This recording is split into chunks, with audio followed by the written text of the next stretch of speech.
Hello friends, welcome to geology concepts. इस video में हम बात करेंगे उन एस्पिरेंट्स से जिनने एक फॉर्म तो भरा है बट उनका ये सीरियस अटेम्प्ट नहीं है। राइट। कई लोग आ सकते हैं इसमें, वो लोग जिनने फॉर्म भरा है केवल और पढ़ाई नहीं करी है या प्रिपरेशन नहीं शुरू कर पाए। वो लोग जिन्हें प्रिपरेशन शुरू करी लेकिन बीच में छूट गई, लेकिन फॉर्म भरा हुआ है। अब आप ये सोच रहे हो कि एग्ज़ाम दें या ना दें, अटेम्प्ट वेस्ट तो नहीं हो जाएगा। देखिए, इसी चीज़ पे ये वीडियो बनाई है हमने, तो इसके बारे में डिटेल में बात करेंगे कि अगर आपका ये सीरियस अटेम्प्ट नहीं है तो भी इस पे कैसे आपको कैपिटलाइज करना है, कैसे इससे कुछ चीज़ें सीखनी है जो आप जब प्रिपरेशन में आपकी हेल्प करेंगे। ठीक है, तो लेट्स स्टार्ट। पहली चीज़, आपका माइंडसेट क्या होना चाहिए अगर आपका नॉन सीरियस अटेम्प्ट है। पहली चीज़ जो है वो आपके दिमाग में आपका एम क्लियर होना चाहिए। एम से मेरा मतलब है कि आप किस एग्ज़ाम के लिए जा रहे हो। कॉम्बाइंड जियो साइंटिस्ट एग्ज़ाम के लिए प्रिपेयर कर रहे हो, गेट के लिए प्रिपेयर कर रहे हो, नेट के लिए प्रिपेयर कर रहे हो, आपको पीएसयू में जाना है तो गेट इम्पॉर्टेंट है, आपको जियोलॉजिकल सर्वे ऑफ इंडिया में जाना है तो आपके लिए यूपीएससी सीजीएसी एग्ज़ाम इम्पॉर्टेंट है, अगर आपको रिसर्च में जाना है तो आपको नेट क्लियर करना है, और या फिर आपका बीएससी है तो आपको आईटी जैम क्लियर करना है। तो पहली चीज़, अपना एम एकदम क्लियर रखिए। और दूसरी चीज़ जो इम्पोर्टेंट है वो है कि आपको अपना स्ट्रेंथ को एसेस करना है कि प्रिपरेशन में हर किसी की कुछ ना कुछ वीकनेसेस होती हैं और कुछ उसकी स्ट्रेंथ होती हैं। जैसे कुछ लोगों का न्यूमेरिकल एबिलिटी स्ट्रेंथ होता है, कुछ लोगों की वो वीकनेस होती है। फैक्चुअल नॉलेज कुछ लोगों की स्ट्रेंथ होती है, कुछ लोगों की वीकनेस होती है।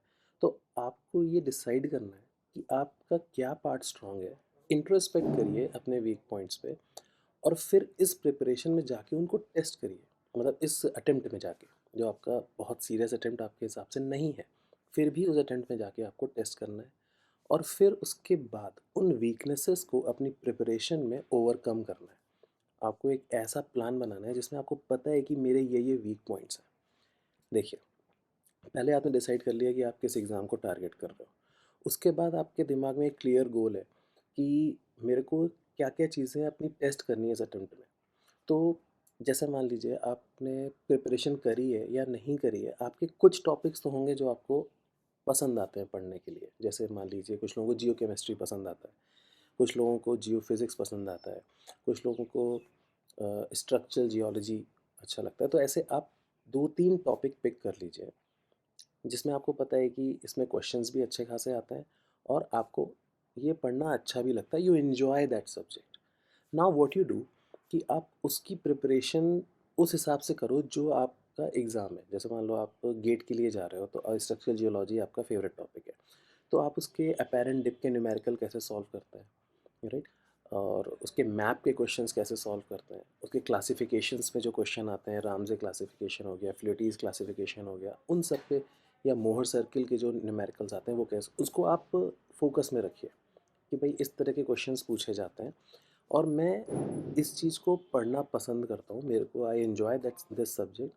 तो मैं इसके एक अच्छे अटेम्प्ट के लिए जाऊँगा कि मैं इस टॉपिक को बहुत अच्छे से अटेम्प्ट करूँगा एग्ज़ाम में, राइट। और ऐसा इसलिए करना है क्योंकि अगर आपने ये किया तो आपको कुछ लर्निंग्स मिलेंगी इस अटेम्प्ट से। आपको कुछ समझ में आएगा कि मेरी प्रिपरेशन का लेवल एक्चुअली में एग्ज़ाम के हिसाब से कितना है।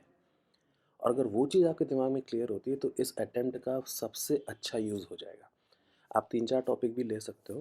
तो आपको करना क्या है, इस अटेम्प्ट में आपको जाके केवल ये आइडेंटिफ़ाई करना है कि मेरी प्रिपरेशन में कहाँ पे फॉल्ट लाइन्स हैं, कहाँ पे गैप्स हैं जो मुझको समझ में नहीं आ रहे हैं, राइट। जैसे मान लो आप क्वेश्चन देखते हो, आपको कॉन्फिडेंस है उस पे, क्वेश्चन देखने के बाद आपको थोड़ा-सा डाउट होने लगता है।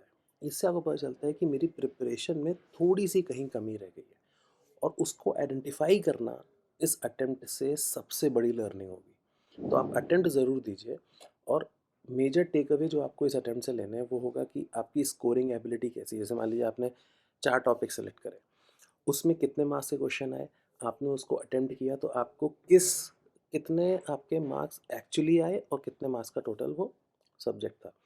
उससे आपको पता चलेगा कि आपकी स्कोरिंग एबिलिटी कितनी है।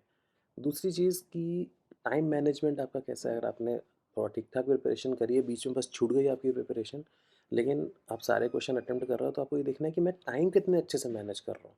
क्या ऐसा हो रहा है कि मेरे कुछ ऐसे क्वेश्चन छूट जा रहे हैं जो मेरे से बन सकते थे, राइट? या फिर आपने टाइम की वजह से कुछ क्वेश्चन जल्दी-जल्दी में अटेम्प्ट कर दिया, राइट? और दूसरी या तीसरी लास्ट चीज़ जो आपको देखनी है वो कि आपका कॉन्फिडेंस उस क्वेश्चन को अटेम्प्ट करते टाइम कैसा था? क्योंकि हमें कभी-कभी लगता है कि हमारी प्रिपरेशन बहुत स्ट्रॉन्ग है, या आप सब्जेक्ट को इतना पसंद करते हो कि आपको लगता है कि आपको वो आता है। लेकिन कुछ निटी-ग्रिटीज़ होते हैं, कुछ कैविएट्स होते हैं जो आपको क्वेश्चन देखने के टाइम समझ में आते हैं कि इस चीज़ पे तो मैंने ध्यान दिया ही नहीं। और वो कॉन्फिडेंस अगर आपका डगमगाता है क्वेश्चन अटेम्प्ट करते टाइम ऑप्शंस देख के या न्यूमेरिकल क्वेश्चन में जो पूछा है उसको देख के, अगर आपको लगता है कि नहीं यार, मतलब थोड़ा तो और कुछ आगे जाके प्रिपरेशन करनी पड़ेगी, केवल केवल because you enjoy reading that subject या आपको समझ में आता है, इससे मतलब नहीं है कि आपकी प्रिपरेशन फूल प्रूफ है या सब कुछ आपसे बन रहा है जो पूछा जाता है। तो आपको वो चीज़ भी चेक करनी है इस अटेम्प्ट में। अगर ये आप करते हो तो इस अटेम्प्ट से आपको बहुत ही मेजर टेक अवेज़ मिल जाएँगे। सो आई थिंक इस चीज़ को आप ध्यान में रखते हुए अपना अटेम्प्ट दीजिए और कुछ 3-4 टॉपिक सेलेक्ट करिए, जिसको आप बहुत ही सीरियसली अटेम्प्ट करोगे। भले ही आपका ये ओवरऑल अटेम्प्ट बहुत सीरियस नहीं है, लेकिन कुछ टॉपिक्स को लेके आप सीरियस हो, तो उससे आपको ऐसी लर्निंग्स मिलेंगी जो आपकी प्रिपरेशन में आपको आगे बहुत हेल्प करेंगी। So I hope this video help. और ऑब्वियसली हमारा नया course, new session so to say launch होने वाला है। Will be starting in mid Feb, around mid Feb. So यहाँ पे भी एक लिंक मिल जाएगा और डिस्क्रिप्शन में भी एक लिंक होगा एक फॉर्म का, उस फॉर्म को आप भर दीजिए। Will give you free demos on how we teach. और अगर आपको अच्छा लगता है so you can join our course and we'll definitely help you in overcoming that weaknesses. That is completely up to you. And thank you, and all the best for this attempt.